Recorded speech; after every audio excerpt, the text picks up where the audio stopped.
안녕하세요. 오늘도 사연살롱을 찾아주셔서 감사합니다. 지금은 30대 중반 여성입니다. 저의 어린 시절은 넘치지도 모자라지도 않은 평범한 집안의 외동딸이었어요. 어머니는 평범한 가정주부였고 아버지는 작은 사업을 경영하는 사업가였어요. 비록 규모 있고 잘 나가는 사업체까지는 아니었지만 적어도 가족의 생계에 큰 어려움은 없을 정도 되는 회사였죠. 그러던 어느 날, 제가 딱 대학교 2학년에 재학 중이던 21살 시절, 아버지의 사업이 부도를 맞게 되면서 저희 가족에게 파산 위기가 닥쳐왔어요. 저와 친정 어머니는 가족의 파산만큼은 어떻게든 막아내기 위해 직업전선에 뛰어들었죠. 평범한 가정주부이던 친정어머니는 야쿠르트 프레시 매니저, 소위 말하는 야쿠르트 아줌마가 되어 돈벌이를 시작했고, 대학을 자퇴한 저는 고졸사원 신분으로 중소기업에 취업해 격리로 근무하기 시작했어요. 그러는 한편으로 투잡도 뛰었어요. 편의점 야간 아르바이트였죠. 아버지의 사업 실패로 인한 빚을 하루라도 빨리 청산하고 가족을 가난으로부터 구제하기 위해서였어요. 하지만 빚은 생각보다 많았고 30대 초반이 될 무렵까지 중소기업 격리와 편의점 야간 아르바이트라는 투잡을 계속 이어나가야만 했죠. 친정어머니도 야쿠르트 프레시 매니저로 꾸준히 열심히 일하셨고요. 그렇게 억척스럽게 살아온 저희 모녀 덕분에 아버지의 빚 청산이 손 뻗으면 닿을 듯 가까워졌을 즈음에서 이런 생각이 들더라고요. 이제는 친정의 경제난도 어느 정도 안정이 된 상황이니 마음 놓고 새 가정을 꾸려도 되겠다는 생각이었죠. 그래서 저는 몇 년간 연애해온 남자친구와 결혼 준비를 시작했어요. 예비신랑은 제가 야간 아르바이트를 이어오던 편의점의 점장이었어요. 예비신랑도 성실하고 저 또한 성실하니 지금처럼 둘이 함께 열심히 벌어서 살면 결혼 후 태어날 자식에게 가난의 그림자를 물려주지 않을 수 있겠구나 싶었죠. 문제는 저와 예비신랑이 근무하는 편의점 사장인 예비시모였어요. 예비시모는 매출이 무척이나 잘 나오기로 유명한 알짜배기 편의점 3개를 운영하는 깨부자였어요. 그런 시모는 친정아버지의 사업 실패로 인해 가난해진 집안의 딸인 저와 부잣집 아들인 예비신랑의 결혼을 반대하고 나섰죠. 특히나 저희 결혼 스펙이 대단히 마음에 들지 않는다는 속마음을 노골적으로 표현하고는 했어요. 어땠냐면요. 듣자니 대학교 2학년을 다니다 말고 중퇴했다면서? 네, 어머님. 딱 대학교 2학년 때 친정아버지의 사업이 부도가 나는 바람에 저랑 친정어머니랑 둘이서 가족의 생계를 짊어져야만 했었거든요. 구구절절 사연 말고 결과만 얘기하자꾸나, 결과만. 그래서 따지자면 넌 기껏 고졸밖에 안 된다는 소리잖니? 그렇지? 굳이 따지자면야 그런 셈이지만 누구보다 열심히 그리고 성실하게 살아왔다고 자부합니다. 왜 자꾸 딴소리를 하고 앉았니? 결과만 따지자고, 결과만. 어떤 삶을 살아왔느냐가 중요한 게 아니야. 지금 네가 어떤 결혼 스펙을 가지고 있느냐가 중요한 거지. 결혼 스펙이요? 그런 말은 처음 들어보는데요. 쉽게 생각해. 시집도 취업과 마찬가지다 생각하면 이해가 빠를 거다. 왜? 취업할 때 학력은 어떤지, 무슨 자격증을 가졌고 부모님은 또 어떤 직업에 종사하는지를 꼬치꼬치 따지잖니? 결혼도 취업이나 마찬가지예요. 난 사람 인성 뭐 그딴 거 중요하게 안 본다. 그저 우리 아들이랑 얼마나 잘 맞는 여자인가 하는 일종의 스펙, 따지자면 신분을 중시해. 아, 네. 무슨 얘긴지는 이해했지만 그래도 좀 당황스럽네요. 드라마에서나 보던 이야기라서요. 무슨, 오히려 내가 더 당황스럽지. 우리 아들은 명문대까지는 아니더라도 나름 알아주는 국립대학교 버젓이 졸업했어. 그것도 4년제. 근데 넌 고졸이잖니? 그런 두 사람이 신분이 맞다고 봐? 또 야쿠르트 아줌마인 너의 모친이 부잣집 사모님이 나와 사돈이 될 만한 신분이라고 봐? 누가 그렇게 봐준다디? 그래도요, 어머님. 저희 친정엄마는 가족을 위해서 누구보다 열심히 사셨어요. 저도 하늘을 우러러 한 점 부끄럼 없이 최선을 다해서 살아왔고요. 듣기 싫다. 애초에 그 호칭부터가 불편하기 짝이 없구나. 결혼을 허락할 생각도 없는 사람한테 어머님이 뭐니 어머님이. 그럼 뭐라고 불러야 할까요? 사장님. 그래, 사장님이 좋겠다. 네? 결혼 허락은 꿈도 꾸지 말라는 뜻으로 사장님. 오케이? 이해했으면 가서 일이나 해. 요즘 젊은 놈의 알바생들은 어쩜 그렇게 하나같이 책임의식들이 없는지.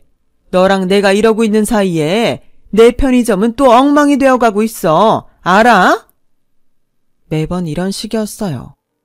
결혼을 반대하는 예비시모는 고졸이라는 저의 학력을 트집잡고 겉도 모자라서 요크루트 아줌마라는 친정 어머니의 직업까지도 무시해대기 일쑤였죠. 그러더니 결혼 얘기가 나온 직후부터 저에게 편의점 알바 월급을 한 푼도 주지 않기 시작했어요. 결혼을 반대한답시고 어머님이라고도 부르지 못하게 하면서도 예비시모 본인의 편의점을 가족 같은 직장이라며 자칭했고 그놈의 가족 같은 직장이라는 명분 아래 저를 공짜로 부려먹으려 들었어요. 그런 예비시모의 앞뒤가 맞지 않는 행동은 갈수록 심해지더군요. 저에게 직장 근무 시간에 조퇴까지 해가면서 편의점 알바 땜빵을 서놓으라고 강요하지를 않나. 업무의 연장선이라는 핑계로 예비시댁에 자잘한 집안일과 잡일들까지 모조리 저한테 떠넘기지를 않나. 갑질과 횡포가 이만저만이 아니었죠. 그 모든 순간을 저에게 가족이라는 명분과 잣대를 들이밀며 부려먹으려 들면서도 여전히 결혼 반대 입장은 달라지지 않았어요. 제 입장에서는 당연히 매 순간이 당황스럽고 혼란스러웠을 수밖에요. 가족으로 절대 받아들여주지 않겠다면서도 일 시키고 월급 안 줄 때에만 콕 찍어서 가족을 강조해대는 사람이 어쩌면 이렇게 양면적일 수 있을까 싶더라고요. 물론 그렇다고 해서 제가 고분고분 생각 없이 당하고만 있었던 건 당연히 아니죠. 20 초반부터 겪어온 사회생활과 경험이 얼만데요. 그 수첩은 뭐니? 업무일지예요, 어머님. 왜 자꾸 어머님이래? 사장님이라니까, 사장님. 네, 그래요. 아직 결혼 허락받은 사이도 아니니까 사장님이라고 부를게요. 만족하시겠어요? 만족하고 말 것이 뭐 있어. 당연한 노릇을. 됐고, 무슨 업무일지에 숫자가 그렇게 많니? 무슨 금전출납 장부같이 생겼다 얘. 장부 쓰는 솜씨도 제법이고. 21살이던 시절부터 지금까지 격리료만 10년 근무했어요. 이 정도 솜씨는 당연하죠. 내가 늘 말하잖니? 결론만 얘기하라고. 결론만. 이게 무슨 장부인지. 결혼 얘기 나온 직후부터 받지 못한 편의점 야간 알바 월급 장부예요. 자잘하게 시키셨던 집안일이랑 잡일들까지 근무 시간에 포함시킨 급여 장부이기도 하고요. 너 보기보다 위험한 애구나. 네? 이러니 내가 결혼을 반대 안 하고 백이겠니? 결혼도 전부터 시댁 말아먹을 생각부터 하고 있는데. 시댁 말아먹을 생각이라뇨. 이건 그냥 제가 열심히 일한 결과로 당연히 받아야 하는 급여 내역일 뿐이잖아요. 가족 같은 직장이라고 했잖아. 가족끼리 잣일 좀 도왔기로소니 그걸 따박따박 돈으로 받아가야 꼭 직성이 풀리겠어. 우리 편의점이 네 부친 회사였다면 꼬박꼬박 월급 챙겨갔겠냐고. 언제는 가족 아니라면서요. 결혼 허락한 사이도 아니라면서요. 그래서 어머님이라고는 부르지도 못하게 하면서 가족 같은 직장은 뭐고 가족끼리 잣일 좀 도왔다는 건 대체 무슨 소린가요? 가타부타 시끄럽고 내일 중으로 우리 집으로 와서 창틀 좀 닦아놔. 겨우내 먼지가 아주 많이 쌓여있으니. 그랬어요. 저는 결혼 얘기가 나온 직후부터 단 한 푼도 지급받지 못했던 편의점 야간 아르바이트 월급과 예비시모가 사사건건 불러다 시켰던 잡일들에 대한 미지급 급여 내역까지를 꼬박꼬박 정리해두고 있었어요. 저 10년차 격리였다고요. 10원 한 장 빠져있지 않을 만큼 아주 꼼꼼하게 잘 정리된 장부였어요. 그럼에도 예비시모는 저를 계속 공짜로 부려먹으려 들면서도 꾸준하게 결혼 반대를 고소해왔을 뿐이었죠. 그러던 어느 화창한 여름날이었어요. 결혼은 한사코 반대하면서도 월급 떼먹고 사사건건 부려먹을 때에만 가족 같은 분위기를 강조해왔던 이중적인 예비시모가 결국 사달을 내더라고요. 사건은 예비시모가 자신의 집 주차장으로 다짜고짜 저를 끌고 가면서부터 시작되었어요. 그 주차장에는 예비시모가 본인 몸처럼 끔찍하게 아끼는 고급 외제차 한 대가 떡하니 주차되어 있었어요. 자동차에 별 관심이 없던 제가 보기에도 값게나 나가겠다 싶은 외제차였죠. 나중에 알고 보니까 시모의 고급 외제차가 바로 그 유명한 벤츠더라고요. 암튼 예비시모는 영분도 모른 채로 끌려온 저에게 대뜸 벤츠에 세차를 시키는 거예요. 워낙 비싸고 귀한 차라서 반드시 고급 세차 용품으로 손세차를 해야 한다나 뭐라나. 웃긴 건 그 고급 세차 용품을 제 돈으로 사다가 세차를 해놓으라고 강요했다는 거죠. 시모의 횡포는 거기서 그치지 않았어요. 황당해하는 저에게 아주 자랑스럽게 한다는 말이 글쎄, 너네 집엔 벤츠 없지? 난 이런 거 두어 대 더 뽑을 수 있는데. 이건 뭐 무슨 산업화 시대 부잣집 7살 딸내미가 동네 가난한 친구한테 집에 TV 있다는 거 자랑하는 꼬라지도 아니고. 지금 세상이 어느 시대인데 참. 진심으로 우습더라고요. 그냥 막 웃음이 나왔어요. 한참을 웃은 뒤에야 정신을 차린 저는 당연히 세차를 거부했어요. 촌스럽고 유치하게 짝이 없는 예비시모에게는 더는 휘둘릴 수 없겠다는 생각이었죠. 그러자 예비시모가 왜? 기분 나빠서 못하겠다 이거니? 기분 나쁘기보다는 웃기네요. 나이를 얼마나 허투루 먹었으면 요즘 초딩들도 안 할 법한 우리 집엔 이거 있다, 넌 없지? 이런 식의 자랑을 입 밖으로 내놓을 수 있는 건지 그게 너무 웃기고 촌스럽고 유치해서요. 그러니까 네 결론은 기분 나쁘다는 거잖아. 불우이웃 취급받는 것 같아서. 그치? 뭐라고요? 못 들었니? 불우이웃. 잘 사는 우리가 몇천 원씩 성금 내면 좋다고 받아다가 겨우 입에 풀칠이라 하는 불우이웃. 저기 있잖아요. 이쯤 되면 진짜 걱정돼서 묻는 건데요. 혹시 마음 어디가 많이 아프세요? 아니면 무슨 자격지심이라도 있는 건가요? 가난한 사람들한테 맞고 살았다던가 하는?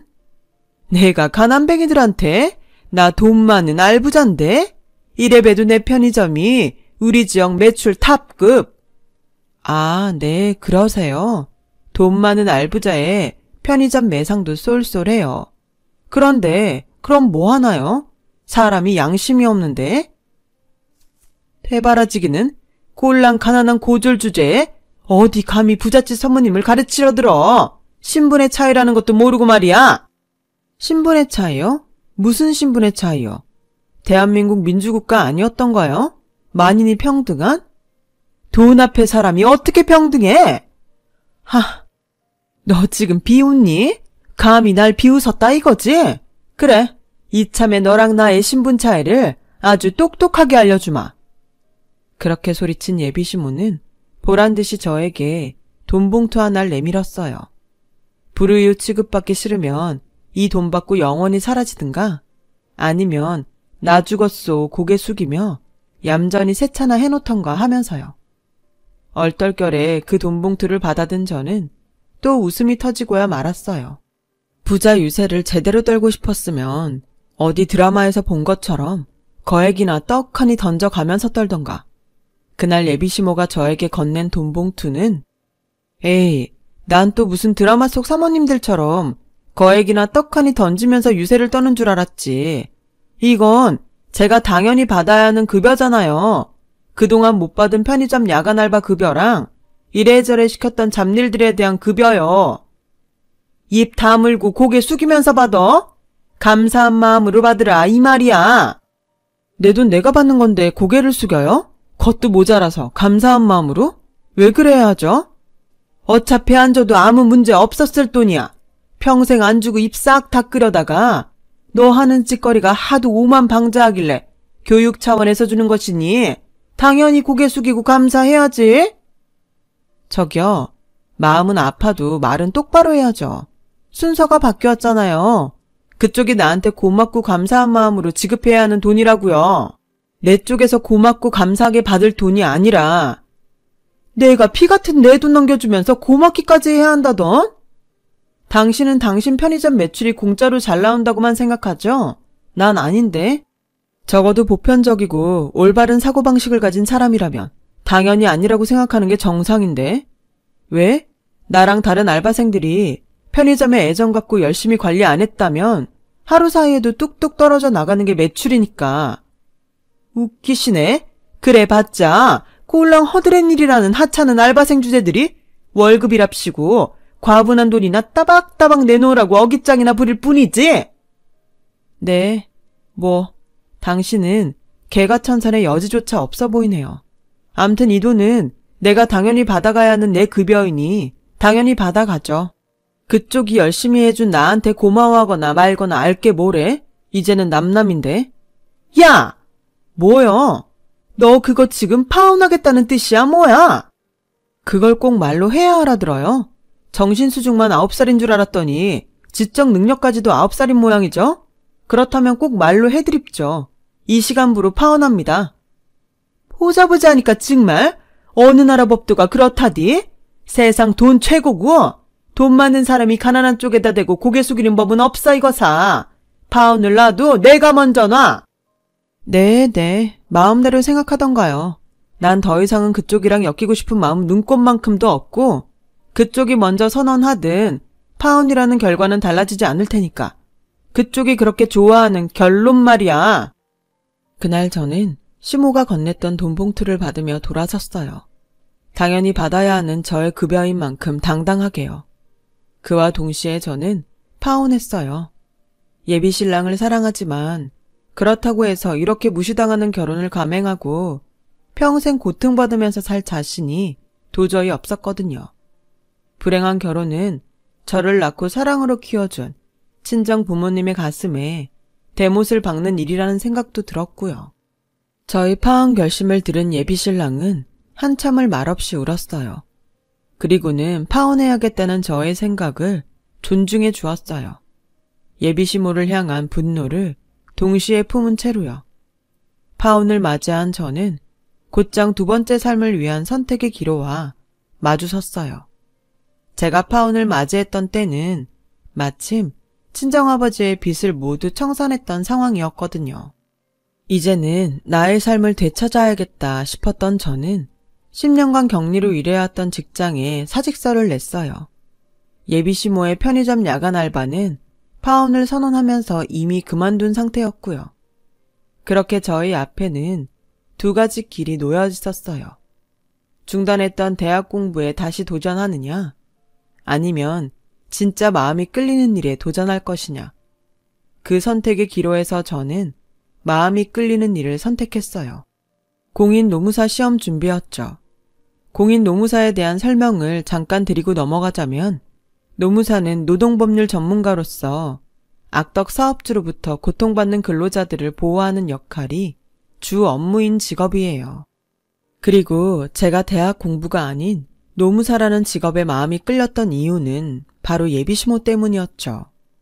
예비시모로부터 임금체불을 당하면서 저 말고도 열심히 일해서 번 돈을 제대로 받지 못하는 사람들이 많다는 사실을 알게 되었거든요. 저 또한 한때는 임금체불의 피해자였기에 그들의 아픔을 100%, 1000% 공감할 수 있었고요. 그렇게 저는 열심히 일하는 사람들의 등골을 빼먹는 악덕 사업자들이 많다는 걸 깨달았고 사회 정의를 바로잡기 위해 노무사라는 직업을 선택했던 거예요. 조금 더 구체적으로는 근로자들을 악덕 사업자들의 횡포로부터 지켜내기 위해서였죠. 결심을 굳힌 저는 공인 노무사가 되기 위한 시험 준비를 시작했고, 그로부터 약 2년 뒤. 엄마, 나 있잖아요. 붙었다? 붙었다고요. 합격했다고요. 나 이제 진짜 공인 노무사 됐어. 어머나, 그게 진짜니? 당연하죠. 설마 노무사 입에서 거짓말 나올까봐? 아니지. 노무사 입에서가 아니더라도 우리 딸 입에서 거짓말이 나올 리가 없지. 그럼. 내 말이요. 가만히 있어보자. 지금 이러고 있을 게 아니라 엄마랑 같이 어디 좀 나가자. 후딱 외출 준비하고 나오렴. 외식하게? 오늘 갈비 먹나 갈비? 외식은 당연한 거고 엄마가 너 노무사 시험 준비할 때부터 생각했던 선물이 하나 더 있어서. 선물요? 일단 따라와 봐. 금방 알게 될 거야. 친정 어머니가 저를 데리고 간 곳은 어느 사무실이었어요. 작고 소박하지만 노무사라는 저의 꿈을 펼치기에는 아늑하니 딱 안성맞춤인 곳이었죠. 좋다. 안 그래도 사무실 자리 알아보려던 참이었는데 언제 이런 걸 또 알아봤대? 우리 딸이 노무사가 되겠다는 꿈을 품었을 때부터 생각하고 있던 일이야. 입주만 하면 잔금까지 다 치러줄게. 에이, 뭐하러요. 엄마가 얼마나 힘들게 일해서 번 돈인데. 열심히 힘들게 일해서 번 돈, 나도 뜻깊은 곳에 쓰고 싶어서 이 정도면 엄마도 우리 딸이랑 같은 꿈을 꾸고 있는 걸로 봐주렴. 엄마도 우리 딸처럼 훌륭한 일, 약자를 돕는 일에 쓰고 싶어. 알았어. 고마워요, 엄마. 나 앞으로 진짜 열심히 해볼게.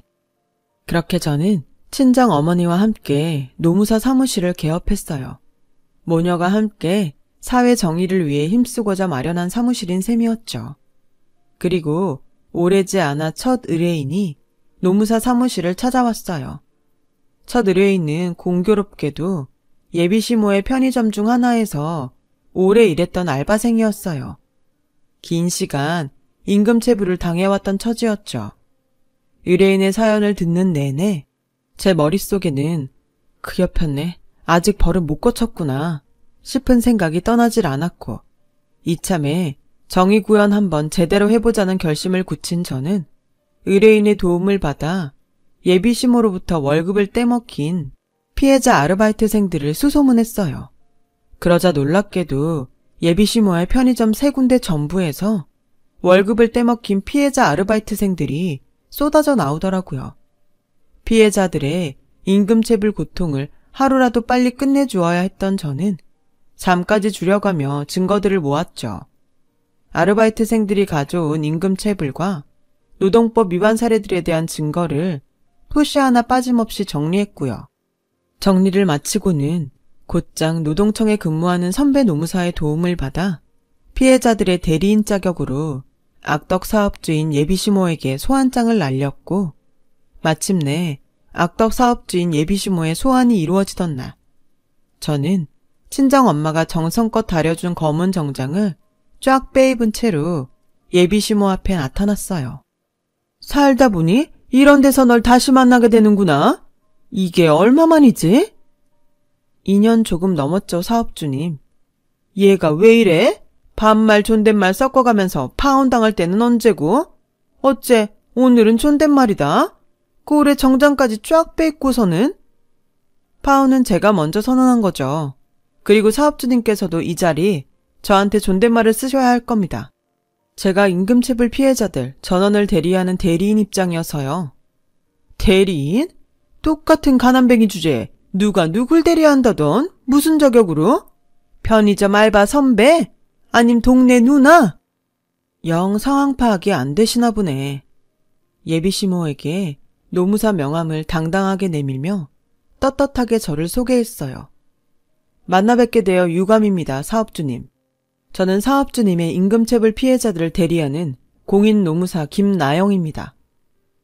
제가 공인노무사가 되었다는 사실을 믿지 못하겠던지 예비시모는 제가 건넨 명함과 저의 얼굴 그리고 저의 정장 차림새를 몇 번씩이나 번갈아 보고 나서야 나라 잃은 표정을 짓더라고요.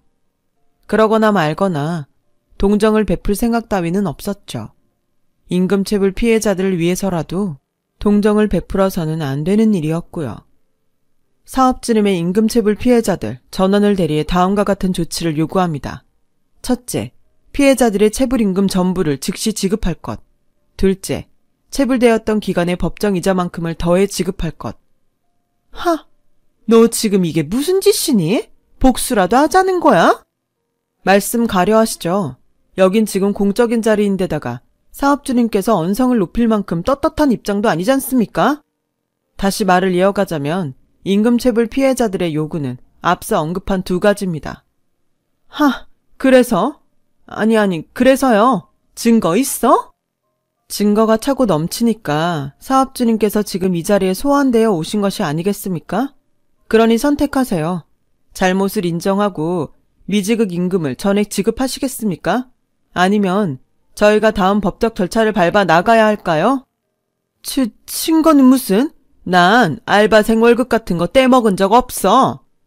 없다고요? 당연히 없지. 허드렛 일이라 하는 알바생들한테 줘야 할 하찮은 돈만큼은 충분히 다 주면서 알바로 써먹었다니까. 허드렛 일이요? 하찮은 알바생이요? 지금 그 발언을 추후에 문제 삼을 수도 있습니다만. 문제? 카이꺼 사물하지. 내가 월급을 떼먹어?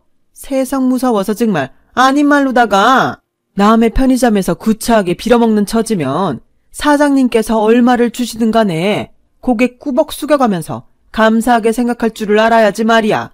불우이웃 주제에 뭐? 임금체불? 옛다 그래. 불우이웃 성금 쪼로다가 1,000원씩들 받아가라 이놈들아. 알겠습니다.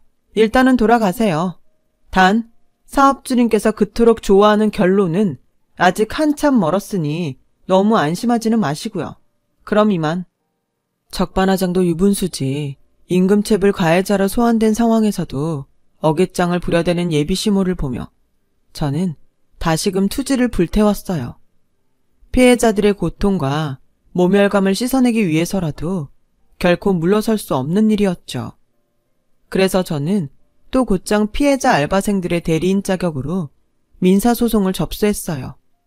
예비시모를 피고인으로 명시한 체불임금 전액을 상환하라는 취지의 민사소송이었죠. 당연하게도 민사소송은 원고 승소 판결을 받았어요. 제가 준비한 증거들이 워낙에 확실했던 덕분에 예비시모 측은 제대로 된 변론조차 한번 펼쳐보지 못했어요. 그렇게 법원은 예비시모에게 체불임금 전액에 법정이자를 더해 지급하라는 판결을 내렸지만 그럼에도 불구하고 예비시모는 기고만장하더군요. 민사소송 배상 판결은 형사소송과는 다르게 국가가 강제로 돈을 받아주지 않으니 예비시모 본인이 체불임금 못 내놓겠다며 배째라는 식으로 들어누우면 제가 10원 한 장 받아낼 수 없을 거라는 생각이었던 모양이에요. 과연 그럴까요? 누구시죠? 누군데 남의 차 앞에 함부로 얼쩡거리는. 또 너니? 그러게요. 이번에도 만나 뵙게 되어 유감입니다, 사업주님. 사업주님이구나 버리고 꺼져. 민사소송에 패소해봤자 내가 돈 안 주고 버티면 그만일 테니 이쯤 하고 썩 꺼지란 말이야. 글쎄요.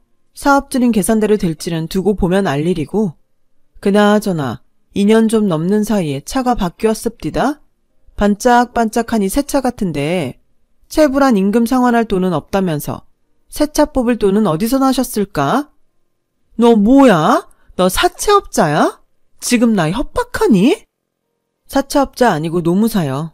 협박이 아니라 정당한 법 집행 차원에서 방문한 거고요. 노무사 주제에 법 집행은 무슨? 네가 검사야 판사야? 검사 판사도 국민재산 멋대로 못 손대는데 니깎게 뭐라고? 남이 예지중지 아끼느라 몇 번 타보지도 못한 벤츠 앞을 기웃거려? 글쎄요. 오늘부로 이 차 사업주님 차 아닌 걸로 알고 있는데? 뭐야? 법이 그렇게 만만한 게 아니거든요. 이게 바로 결론을 그렇게 좋아하는 사업주님에게 노무사인 제가 보여드리는 결론이고요. 저는 법원에서 발급받아온 서류를 예비시모에게 건넸고 서류를 찬찬히 읽어보던 예비시모는 사색이 되었어요. 그 서류는 바로 예비시모가 얼마 전 새로 뽑은 뒤 애지중지 아끼느라 몇 번 타보지도 못한 벤츠를 압류하겠다는 압류통지서였죠. 맞아요. 민사소송의 배상 판결은 형사소송과는 다르게 강제성이 없죠. 사업주님께서 돈 없다고 들어 누우면 국가가 억지로 돈을 받아주지는 않는다는 뜻이에요. 말 잘했다. 너 그럼 이거 불법이라는 소리잖아. 노무사라는 게 법을 막 어기고 그럴 수 있어? 사람 말 좀 끝까지 들어요. 법이라는 게 그렇게 만만하고 허술하지가 않다고요. 임금체불을 당한 피해자들은 채권자가 되는 거고, 채권자들에게는 피해 금액을 받아낼 수 있는 채권 추심 절차라는 게 있죠. 이에 저는 지금 법정의 판결을 바탕으로 적법한 채권 추심 절차에 따라 사업주님의 외제차를 압류하겠다는 겁니다. 헛소리 짝짝해. 편의점 임금권은 사업장인 편의점과 관련된 일이야. 근데 사업장과 관련도 없는 내 개인 재산까지 채권 추심해도 된다는 법은 대한민국에 없어. 편의점 3곳 모두 사업주님의 개인 사업자 명의로 되어 있더군요. 저희가 압류하려는 벤츠 또한 사업주님의 개인 사업자 명의로 구매한 차량이고요. 여기서 질문 하나 하죠. 사업자의 임금체불로 인한 채무를 동일 사업자 명의로 되어 있는 외제차, 벤츠를 압류해 청산하겠다는 것이 불법입니까? 위법인가요? 아니죠. 합법이죠. 그러니 현 시간부로 사업주님의 벤츠 차량은 정당한 법적 절차에 따라 압류되었음을 통보합니다. 이성을 잃은 예비시모가 다짜고짜 저의 뺨을 때리려 들었어요. 그때 불쑥 나타난 예비신랑이 저를 감싸주었죠. 예비신랑은 결혼을 망친 것도 모자라서 편의점 직원들에게 아들 체면까지 구겨버린 엄마를 원망하는 말을 쏟아내며 의절을 선언했어요. 그리고 저는 경고니까 잘 들어. 혹시라도 같은 잘못 한 번이라도 되풀이했다가는 언제든 나를 다시 만나게 될 거야. 내 힘 닿는 한 최선을 다해서 정의구현을 지켜줄 작정이거든. 법 위에 돈 없고 돈 위에 사람 없는 법이라는 걸 똑똑히 가르쳐주기 위해서라도. 압류되었던 시모의 외제차는 결국 경매에 넘겨졌어요. 피해 아르바이트생들의 체불 임금과 법정 이자는 경매 대금으로 전액 지급되었고요. 예비시모가 순순히 체불 임금과 법정 이자를 지급했더라면 차 압류가 해지될 수 있는 상황도 있었지만 깨부자 재산을 얼마나 흥청망청 낭비하며 살았는지 당장 거액의 체불 임금과 법정 이자를 상환할 현금이 예비시모에게는 없었던 탓에 부득이하게 진행된 경매였죠. 어쨌거나 피해 아르바이트생들과 노무사인 제 입장에서는 못 받은 돈만 받으면 그만이었으니 해피엔딩이었고요.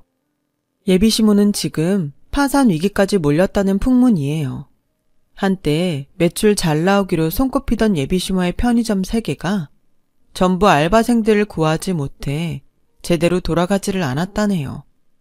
악덕 사장이 월급도 제대로 안 주고 사람 대접도 제대로 안 해가면서 부려먹기나 하는 소문이 나버린 덕분이라더군요. 한편 저와 예비신랑은 조심스러운 연애를 다시 시작했어요. 예비신랑이 엄마에게 크게 실망했던 탓에 예비시모와의 관계는 완전히 끊어버린 채 저희 커플은 예비시모로 인해 받았던 상처를 조심조심 치유해 나가면서 함께의 미래를 다시금 꿈꿔 나가고 있어요. 저는 공인 노무사 일에도 최선을 다하며 지내고 있죠. 지금까지 그래왔듯 앞으로도 사회 질서와 사회 정의를 위해 힘쓸 예정이랍니다. 저 잘할 수 있겠죠? 제 이야기 들어주셔서 감사해요. 들어주신 분들 모두 억울한 일 없이 좋은 사람들과 좋은 인연 맺으시길 바랍니다. 건강하시고요. 여러분, 사연 댓글에 응원과 현명한 조언 부탁드려요. 좋아요와 구독은 저에게 큰 힘이 됩니다. 오늘도 좋은 일 가득하세요.